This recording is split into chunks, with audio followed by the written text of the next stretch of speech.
Hi friends, welcome to my channel. ఈరోజు నేను దొండకాయ ఫ్రై చేస్తున్నానండి. దానికోసం 1 కేజీ కాయలు తీసుకుని శుభ్రంగా కడుక్కొని చిన్న చిన్న ముక్కలుగా చేసి పెట్టుకున్నాను.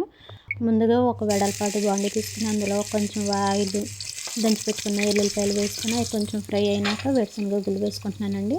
ఇవి కొంచెం ఫ్రై అయినాక 1 స్పూనున్నర పచ్చిశనగపప్పు, 1 స్పూను జీలకర్ర, 1 స్పూను ఆవాలు వేసుకొని కొంచెం ఫ్రై అయినాక నేను ఒక 5 ఎండుమిరగాయలు వేసుకుంటున్నానండి. ఇవి కొంచెం స్పైసీ తక్కువగా ఉంటాయి, అందుకని ఒక 5 వేసుకున్నాను. ఇవి వేగినాక కొంచెం కరివేపాకు, తర్వాత మనం కట్ చేసి పెట్టుకున్న దొండకాయ ముక్కలు వేసి కొంచెంసేపు ఫ్రై చేసుకున్నామండి.